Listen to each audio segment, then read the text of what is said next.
Ooh, what's going on? What's going on? So Bomac, was up in the UK. He was helping out Amir Khan, prepare for his fight.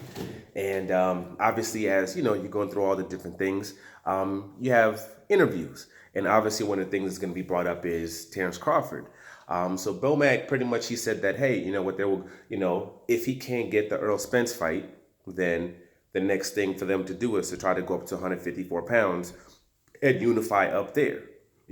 Some people are thinking that, hey, you know what, he can definitely do that. He's a WBO champion. He can jump up to 154 pounds, become the automatic challenger, and basically force the fight. And that's people seeing that as an option that he has.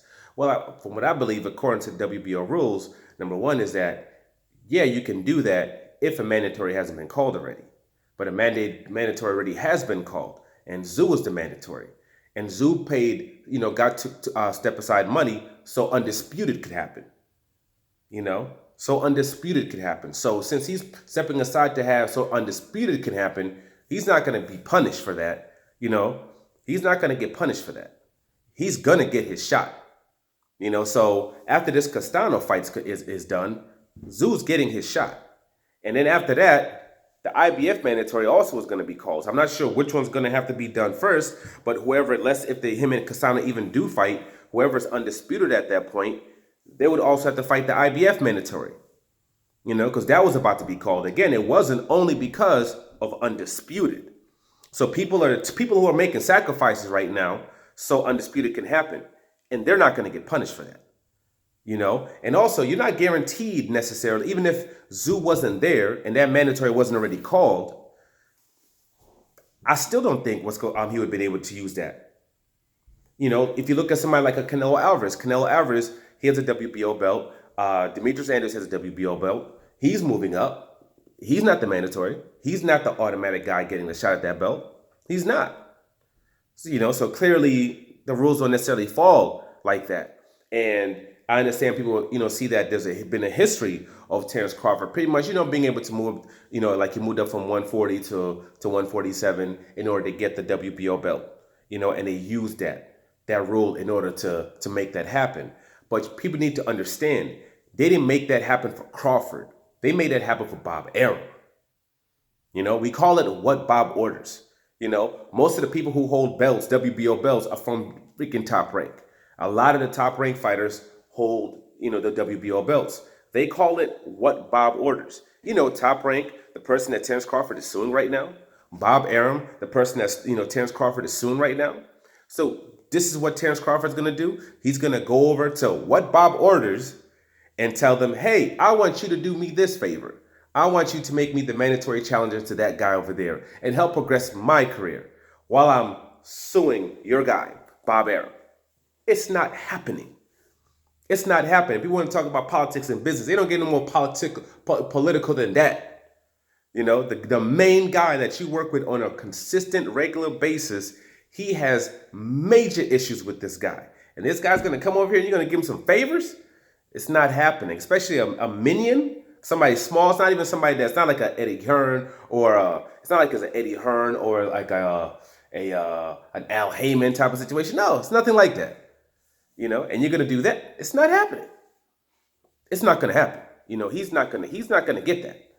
So if that's not a possibility for him, then he could move up to 154 pounds, but he might have to take a long way. It might be a long way, the long route, just due to the fact that when that WBO mandatory is taken care of, you're not getting a shot. Even if you could get yourself into position, you wouldn't be able to get a shot for a whole other year after that.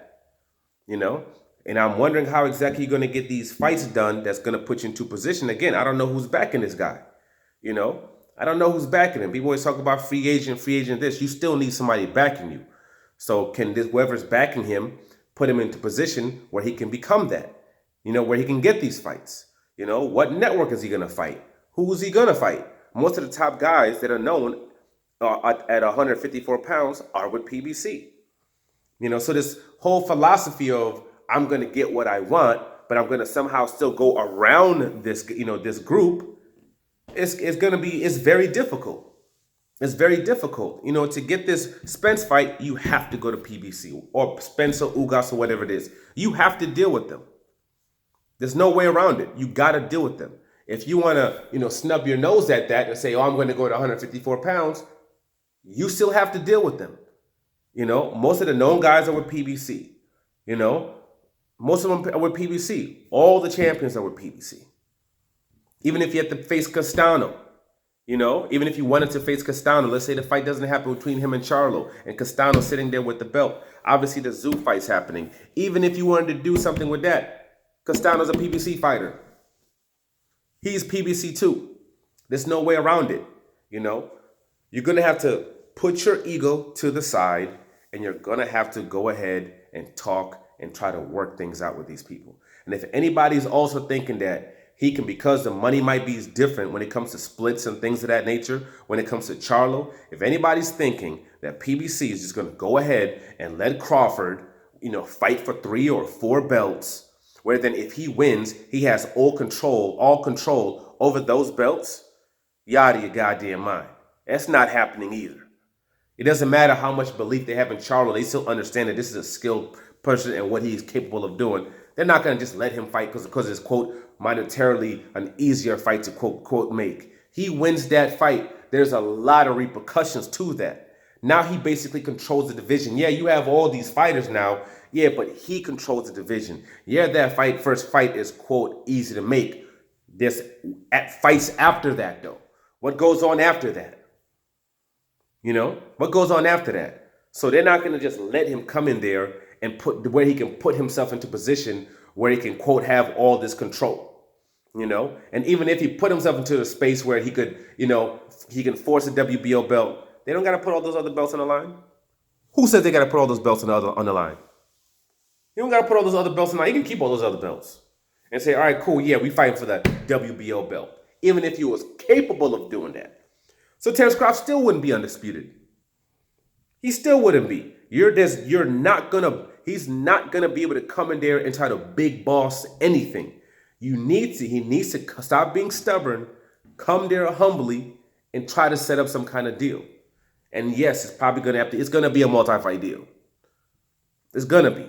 There's sometimes and I'm not sure why people, like, oh, he should be able to be independent. Well, that's not the real life. There have been situations where even Canelo Alvarez, even after he became free, he still set up a 3-fight deal with Matchroom and DAZN after that, because it was in his best interest. He's looking at possibly doing a 2-fight deal, whether it be with PBC or with DAZN, because it works for him.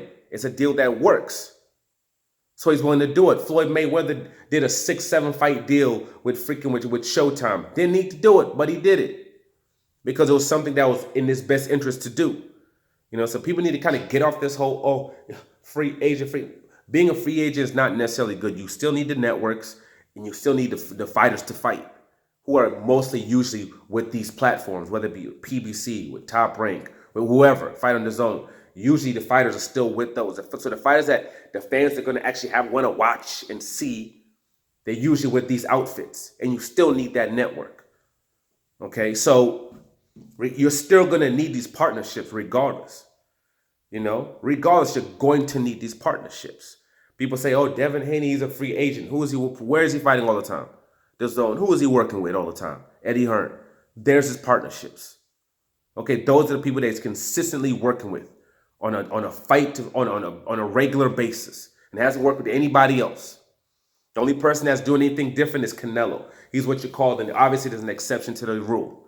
Lawrence Taylor, he used to do all kinds of stuff, drinking, all types of crazy stuff. Okay, he would be partying all night, twisted, not come to practice, hop on a plane, boom, come in there, get dressed up, still twisted out his mind, go play and dominate. He could do that. No one else could do that on that team, including the quarterback. Nobody else. 99.9999999% of the people in the league couldn't do that. He could. He was an outlier because he was a monster. He was a beast. Canelo brings something to the table that Crawford doesn't. He doesn't bring things to the table that Gervonta Tank Davis brings to the table. Okay? So because of that, no. He can't do that. So if Canelo Alvarez himself the biggest guy in boxing has to do, is there certain things still has to do or is still willing to do, understanding and it's his best interest? Terrence Crawford's going to have to get in line with that too. But again, he has an option not to. But that option is going to be, okay, if you can't come up with an agreement and come actually to the table humbly and try to work something out, you're not getting the Spence fight. You're not getting any of the top guys at at 147 pounds still. And guess what? You're not getting any of the guys at 154 pounds either. You're getting none of them. You're going to be stuck between a rock and a rock. Just squeezing in, crushing you with nowhere to go. So he has options, but again, it's me personally, I believe he already has somebody set up that he wants to work with. The way Schaefer was talking about him, I'm thinking maybe he's working with Probellum. That's a possibility.